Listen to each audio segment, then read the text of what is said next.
ഈശോ മിശിഹായ്ക്ക് സ്തുതിയായിരിക്കട്ടെ. ഞാൻ മാണിപ്പറമ്പിലച്ചൻ. യേശു മരിച്ച സമയത്ത് പല വിശുദ്ധരും ഉയർപ്പിക്കപ്പെട്ടു. എന്താണ് ഈ തിരുവചനത്തിന്റെ അർത്ഥം?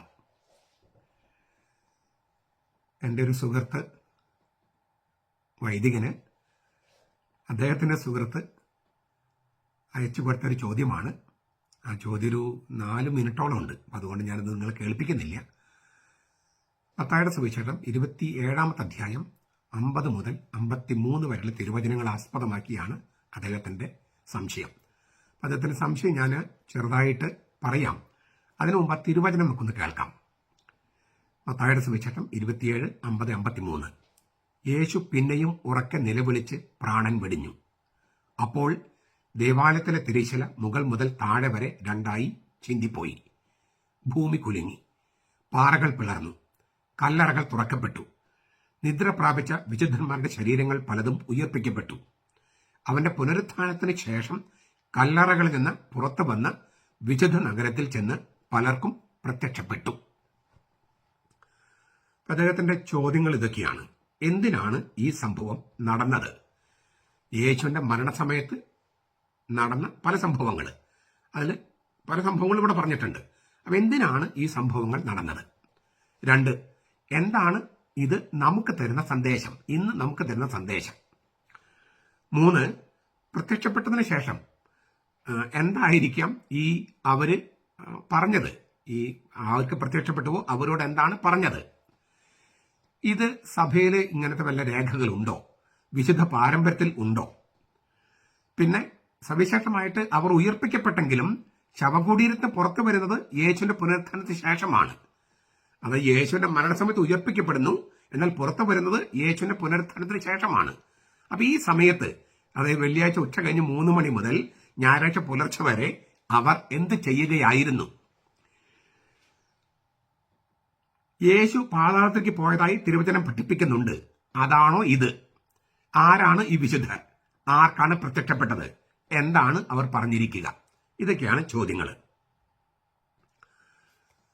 ഉത്തരം: യേശുവിന്റെ മരണത്തിന്റെ ഫലമായി മനുഷ്യവംശത്തിന് സംഭവിക്കുന്നത് എന്തെന്ന് വ്യക്തമായിട്ട് പഠിപ്പിക്കുകയാണ്. യേശുവിന്റെ മരണത്തിന്റെ ഫലമായി മനുഷ്യവംശത്തിന് എന്ത് സംഭവിക്കുന്നു? തീർച്ചയായിട്ടും ഗ്രഹിക്കാനും വ്യാഖ്യാനിക്കാനും പ്രയാസമുള്ള വചനമാണിത്. ഒന്നാമത്, മത്തായി മാത്രമേ ഇത് രേഖപ്പെടുത്തിയിട്ടുള്ളൂ. അതേസമയം ദൃക്സാക്ഷികളുടെ മൊഴികളുടെ അടിസ്ഥാനത്തിലാണ് അത് രേഖപ്പെടുത്തിയിരിക്കുന്നത്. 27-53 അത് സൂചിപ്പിക്കുന്നുണ്ട്. ഒരു പക്ഷേ ആ ദൃക്സാക്ഷികളിൽ ഒരാൾ മത്തായി ആയിരിക്കാൻ സാധ്യതയുണ്ട്. അപ്പൊ ആർക്കാണ് പ്രത്യക്ഷപ്പെട്ടത് എന്നതിന് ഒരു ഉത്തരമാണിത്. മത്തായി അടക്കമുള്ള ആളുകൾക്കാണ് ഈ വിശുദ്ധര് പ്രത്യക്ഷപ്പെട്ടിരിക്കാൻ സാധ്യത. കാരണം അങ്ങനെ ഒരു സൂചന അതിനകത്തുണ്ട്. ആരാണ് ഉയർപ്പിക്കപ്പെട്ടത്? എത്ര നാളത്തേക്ക് അവർ പ്രത്യക്ഷപ്പെട്ടു? ഏതൊരു ശരീരത്തോടെ? ഇക്കാര്യങ്ങളൊന്നും അവിടെ കൃത്യമായിട്ട് രേഖപ്പെടുത്തിയിട്ടില്ല. ഈ ചില വേദശാസ്ത്രികൾ പറയുന്ന ഒരു വ്യാഖ്യാനം നമുക്ക് സ്വീകാര്യമല്ലാത്തൊരു വ്യാഖ്യാനം ഉണ്ട്. അതായത് യേശുവിന്റെ വിടവാങ്ങൽ സമയത്ത് ഭൂമികുലുക്കമുണ്ടായി. അപ്പൊ കബറിടങ്ങളുടെ അടപ്പുകൾ തെന്നി നീങ്ങിയതിനെ ഇങ്ങനെ ഐതിഹ്യവൽക്കരിച്ച് പറഞ്ഞൊരു കഥയാണിത് എന്ന് ആണ് അവർ വ്യാഖ്യാനിക്കുന്നത്. ആ വ്യാഖ്യാനം ശരിയല്ല. കാരണം ഇതിന്റെ ചരിത്ര വസ്തുത നിഷേധിക്കേണ്ട ഒരു കാര്യമില്ല. മത്തായി അത് രേഖപ്പെടുത്തിയിട്ടുണ്ട്. സംഭവിക്കാത്തൊരു കാര്യം മത്തായി രേഖപ്പെടുത്തേണ്ട കാര്യമില്ല. മാത്രമല്ല, ദൃക്സാക്ഷികളുണ്ടെന്ന് തന്നെ മത്തായി തന്നെ പറഞ്ഞിരിക്കുന്നു. പലർക്കും പ്രത്യക്ഷപ്പെട്ടു. അപ്പൊ അതിനാൽ ഇതിന്റെ ചരിത്രത്തിൽ ഇത് സംഭവിച്ചിരിക്കാൻ സാധ്യതയില്ല, ഇതൊരു കഥയാണ് എന്നെല്ലാം പറഞ്ഞ് തള്ളിക്കളയാൻ പാടില്ല. അങ്ങനെ ചിലർ ചെയ്യുന്നുണ്ട്. അതുകൊണ്ട് ഞാൻ അത് സൂചിപ്പിച്ചത്. ഇനി വളരെ പ്രധാനപ്പെട്ട ഒരു കാര്യം ഓർക്കേണ്ടത്, മരിച്ചവരുടെ ഇടയിൽ നിന്ന് ആദിജാതനായി ഉയർത്തെഴുന്നേറ്റത് യേശുവാണ്. മരിച്ചവരുടെ ഇടയിൽ നിന്ന് ആദിജാതനായി ഉയർന്നേറ്റത് യേശുവാണ്. കൊളോസ്യ ലേഖനം 1:18. അതിനാൽ ഇവിടെ പറഞ്ഞിരിക്കുന്ന വചനം നാം മനസ്സിരുത്തി തന്നെ വായിക്കണം. നിദ്ര പ്രാപിച്ച വിശുദ്ധന്മാരുടെ ശരീരങ്ങൾ പലതും ഉയർപ്പിക്കപ്പെട്ടു. അവന്റെ പുനരുത്ഥാനത്തിന് ശേഷം കല്ലറകളിൽ നിന്ന് പുറത്തു വന്ന് വിശുദ്ധ നഗരത്തിൽ ചെന്ന് പലർക്കും പ്രത്യക്ഷപ്പെട്ടു. നോക്കൂ, യേശുവിന്റെ പുനരുത്ഥാനത്തിന് ശേഷമാണ് ഉയർപ്പിക്കപ്പെട്ടവർ പുറത്തു വന്ന് പലർക്കും പ്രത്യക്ഷപ്പെടുന്നത്. അപ്പൊ എന്താണ് ഈ യേശുവിന്റെ മരണസമയത്ത് അവർ ഉയർപ്പിക്കപ്പെട്ടു എന്ന് പറയുന്നത്? വിശുദ്ധ പത്രോസ് നമ്മളോട് ഇങ്ങനെ അറിയിക്കുന്നു. വിശുദ്ധ പത്രോസ് ജഡത്തിൽ മരണശിക്ഷ ഏൽക്കുകയും, യേശു ജഡത്തിൽ മരണശിക്ഷ ഏൽക്കുകയും എന്നാൽ ആത്മാവിൽ ജീവിപ്പിക്കപ്പെടുകയും ചെയ്തു. 1 പത്രോസ് 3:18. അവൻ ചെന്ന് തടവിലുള്ള ആത്മാക്കളോട് പ്രസംഗിച്ചു. 1 പത്രോസ് 3:19. കാരണം മരിച്ചവരോടും സുവിശേഷം പ്രസംഗിക്കണമായിരുന്നു. 1 പത്രോസ് 4:6. അപ്പൊ യേശു മരിച്ചു. ആ സമയത്ത് അവൻ മരിച്ചവരുടെ താവളത്തിലേക്ക് പോകുന്നു, മരിച്ചവരുടെ സുവിശേഷം പ്രസംഗിക്കുന്നു. ജഡത്തിൽ മരണശിക്ഷ ഏൽക്കുകയും ആത്മാവിൽ ജീവിപ്പിക്കപ്പെടുകയും ചെയ്ത യേശു തടവിലുള്ള ആത്മാക്കളുടെ അടുത്ത് ചെന്ന് മരിച്ചവരോട് സുവിശേഷം പ്രസംഗിച്ചു.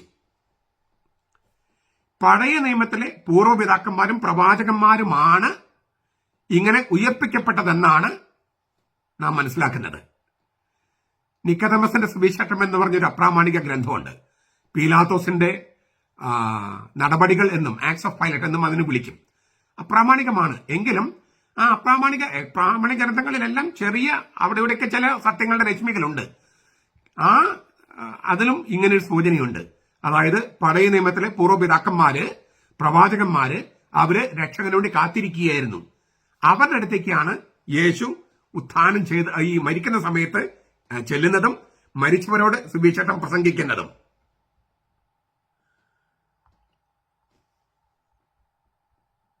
അങ്ങനെയെങ്കിൽ ഈ കത്തോലിക്ക സഭയുടെ ഒരു പ്രബോധനം നമുക്ക് മനസ്സിലാക്കാൻ കുറച്ച് എളുപ്പമുണ്ട്.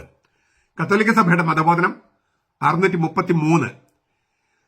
കർത്താവായ ക്രിസ്തു നരകത്തിലേക്ക് ഇറങ്ങിയപ്പോൾ വിടുതൽ നൽകിയത് അബ്രഹാമിന്റെ മടിയിലിരുന്ന് തങ്ങൾ രക്ഷകനെ നോക്കിപ്പാർത്തിരുന്ന വിശുദ്ധാത്മാക്കളെയാണ്.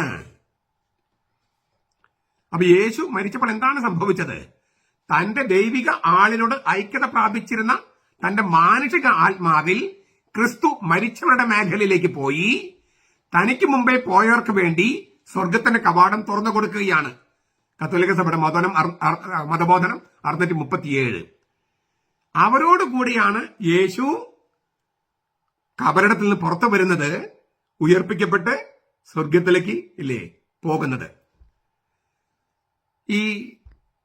ഇതിനെല്ലാം ലിറ്റർജിയിൽ വളരെ മനോഹരമായിട്ട് ആവിഷ്കരിക്കുന്നുണ്ട് സീറോ മലബാർ സഭയിൽ. ഈ സീറോ മലബാർ സഭയിൽ ആദ്യത്തെ വിരി തുറക്കല് നടക്കുമ്പോൾ സർവാധിപനം കർത്താവ് എന്നൊരു പാട്ട് പാടുന്നുണ്ട്. അത് യേശു ഇങ്ങനെ മരിച്ചവരുടെ താവളത്തിലേക്ക് ഇറങ്ങിയപ്പോൾ അബ്രഹാമിന്റെയും മറ്റു നേതൃത്വത്തില് അവര് യേശുവിനെ സ്തുതിച്ചുകൊണ്ട് പാടിയ പാട്ടാണ് എന്നാണ് സങ്കല്പം. അപ്പൊ സ്വർഗത്തിന്റെ വിരി തുറക്കപ്പെടുന്നു. അതിനു മുൻപ് ഈ സർവാധിപനം കർത്താവ് എന്നുള്ള പാട്ട് പാടി അവര് കർത്താവിനെ സ്തുതിക്കുന്നു എന്നൊരു ഒരു സങ്കല്പം വെച്ചിട്ടാണ് ആ മനോഹരമായി ലിറ്റർജി ആവിഷ്കരിക്കുന്നത്. ബെനഡിക്ട് 16 മാർപ്പാപ്പ ഇതേക്കുറിച്ചൊരു മനോഹരമായ വ്യാഖ്യാനം നൽകിയിട്ടുണ്ട്. ക്രിസ്തുധർമ്മ പ്രവേശിക എന്ന പുസ്തകത്തില് ആളൊരു ബിബ്ലി അക്കാദമിയിൽ ആ പുസ്തകം കിട്ടും. ഞാനത് മലയാളത്തിൽ തർജ്ജമ ചെയ്തിട്ടുണ്ട്. ക്രിസ്തുധർമ്മ പ്രവേശിക, ഇൻട്രൊഡക്ഷൻ ടു ക്രിസ്ത്യാനിറ്റി. അതിന്റെ 389 മുതൽ 391 വരെയുള്ള പുറങ്ങളില് ഇത് പറഞ്ഞിട്ടുണ്ട്. ഞാൻ അതിന്റെ രത്നച്ചുരുക്കൊന്ന് വായിക്കാം. സ്നേഹത്തിന് കടന്നു ചെല്ലാൻ കഴിയാത്ത സമ്പൂർണമായ ഏകാന്തതയുണ്ട്. ആരുടെയും ശബ്ദമെത്താത്ത ഒരു രാത്രി നിലനിൽക്കുന്നുണ്ട്. നമുക്ക് തനിയെ മാത്രം കടക്കാവുന്ന ഒരു വാതിലുണ്ട്, മരണത്തിന്റെ കവാടം. ഈ ഏകാന്തതയുടെ ഉത്കട ഭീതിയാണ് ലോകത്തിലെ സകല ഭയങ്ങൾക്കും കാരണം. ഇക്കാരണത്താൽ പഴയ നിയമത്തിൽ മരണത്തിനും നരകത്തിനും ഒറ്റ വാക്കേയുള്ളൂ, ഷിയോൾ. ഗ്രീക്കില് ഹാദസ്, ഇംഗ്ലീഷിൽ ഹെയ്ഡ്സ് എന്ന് പറയും. മരണമെന്നും നരകമെന്നും അർത്ഥങ്ങളുണ്ട് ഇതിന്. അടിസ്ഥാനപരമായി രണ്ടും ഒന്ന് തന്നെ. അനന്തമായ ഏകാന്തതയാണ് മരണം. സ്നേഹത്തിന് പ്രവേശിക്കാൻ പറ്റാത്ത ഏകാന്തതയാണ് നരകം. ഞാൻ ആ വാക്കുകളൊന്ന് ആവർത്തിക്കുക. അനന്തമായ ഏകാന്തതയാണ് മരണം. സ്നേഹത്തിന് പ്രവേശിക്കാൻ പറ്റാത്ത ഏകാന്തതയാണ് നരകം. യേശു നരകത്തിലേക്ക് ഇറങ്ങി മരണത്തിലേക്ക് ഇറങ്ങി. നമ്മുടെ അവസാന ഏകാന്തതയിലൂടെ യേശു കടന്നുപോയി. ഉപേക്ഷിക്കപ്പെട്ട നമ്മുടെ അവസ്ഥയുടെ അത്യഗാധതയിലേക്ക് തന്റെ പീഡാനുഭവത്തിലൂടെ മരണത്തിലൂടെ യേശു കടന്നുപോയി. ഒരു ശബ്ദവും പ്രവേശിക്കാത്ത ഇടത്തില് ഇതാ അവൻ. അങ്ങനെ നരകത്തെ അവൻ കീഴ്പ്പെടുത്തുകയാണ്. കുറച്ചുകൂടി കൃത്യമായി പറഞ്ഞാൽ, മുൻപ് നരകമായിരുന്ന മരണത്തെ അവൻ കീഴടക്കി. ഇനി മരണം നരകമല്ല. മരണം ഇനി മുമ്പത്തെ പോലെയല്ല. മരണത്തിന്റെ നടുക്ക് ഇപ്പോൾ ജീവനുണ്ട്. മരണത്തിന്റെ നടുക്ക് ഇപ്പോൾ ജീവനുണ്ട്. കാരണം അതിനുള്ളിൽ സ്നേഹം വസിക്കുന്നു. ഇനി മുതൽ മനഃപൂർവമായ സ്വയം വലയൊരവസ്ഥയാണ് സെൽഫ് എൻക്ലോഷർ. അത് മാത്രമാണ്, അതായത് സ്വയം അടച്ചുകെട്ടുന്ന അവസ്ഥ മാത്രമാണ് നരകം. ബൈബിൾ അതിനെ രണ്ടാമത്തെ മരണം എന്ന് വിളിക്കുന്നു. വെളിപാടിന്റെ പുസ്തകം 20:14.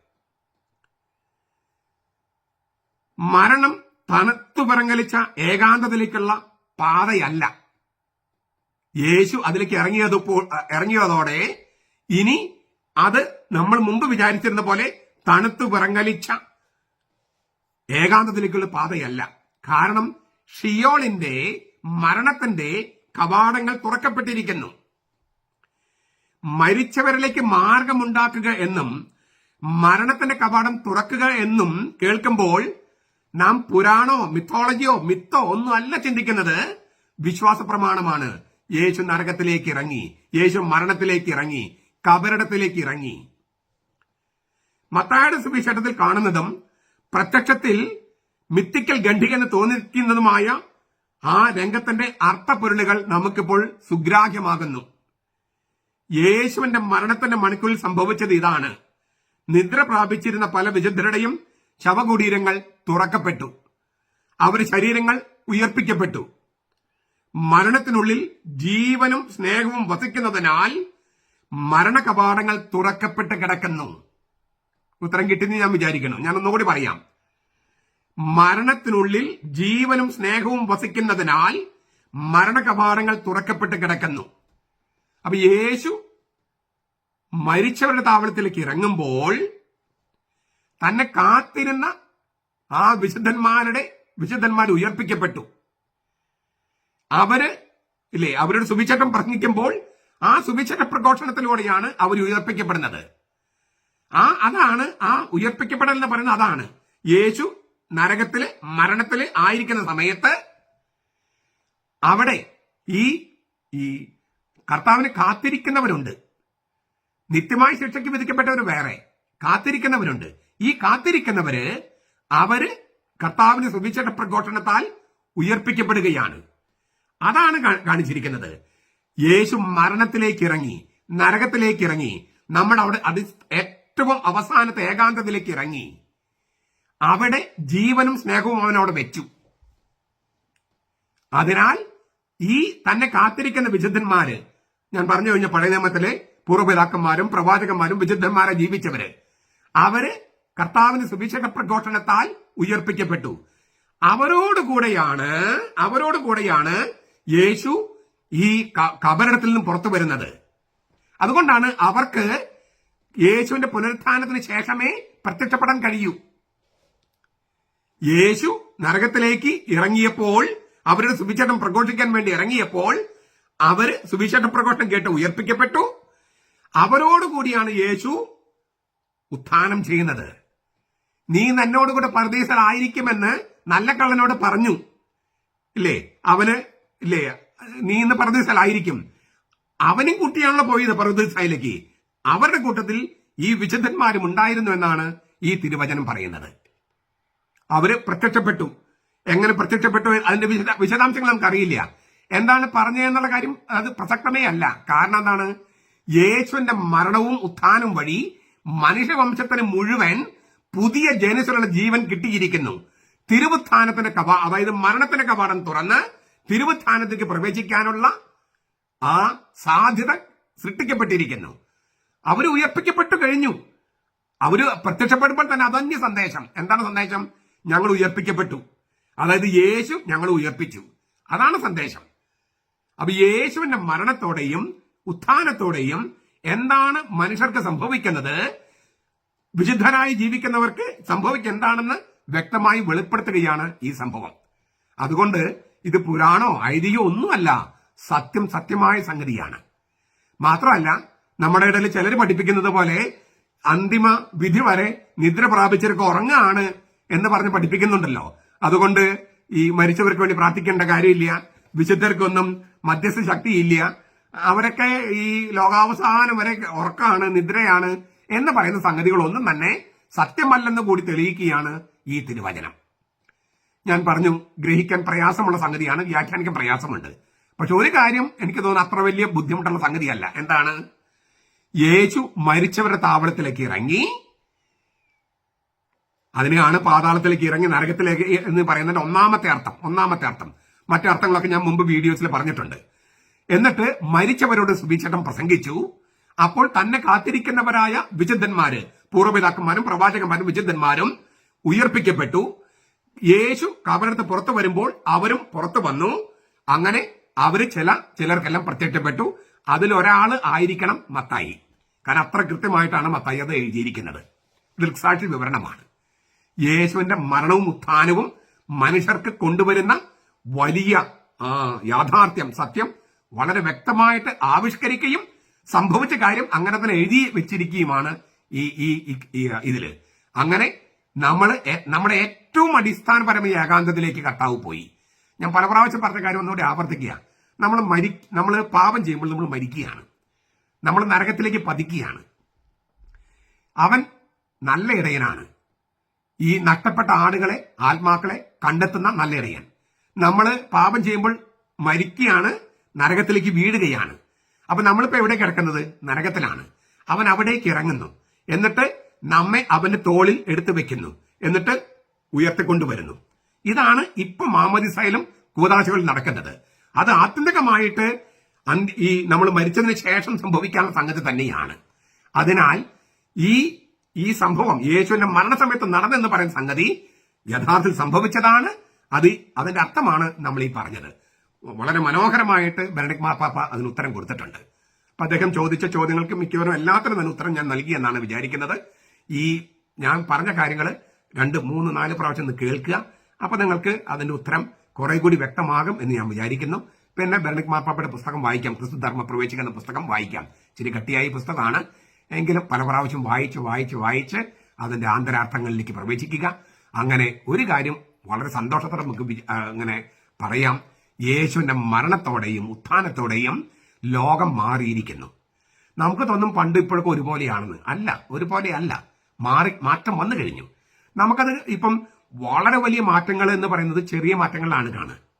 ഇപ്പൊ നമ്മുടെ ജനനം തന്നെ നോക്കിയാൽ ഒരു ഏക കോശം, ഒരു 46 ക്രോമസോമുള്ള, നമുക്കത് കാണാൻ പറ്റുമോ? നഗ്നനേത്രം കൊണ്ട് കാണാൻ പറ്റുമോ? ഇപ്പൊ ഞാൻ പറഞ്ഞ ഈ ഞാൻ ഉണ്ടായത് ഒരു കോശത്തിൽ നിന്ന് നമുക്കത് കാണാൻ പറ്റില്ല. അത്രയും ചെറിയൊരു സംഗതിയായിരുന്നു. അതെങ്ങനെയൊക്കെ സംഭവിച്ചു നമുക്കറിയാൻ പറ്റും. അമ്മയുടെ ഗർഭപാത്രത്തിൽ എങ്ങനെയൊക്കെയാണ് രൂപപ്പെട്ടത് നമുക്ക് പറയാൻ പറ്റുമോ? ഇതൊന്നും പറയാൻ പറ്റില്ല.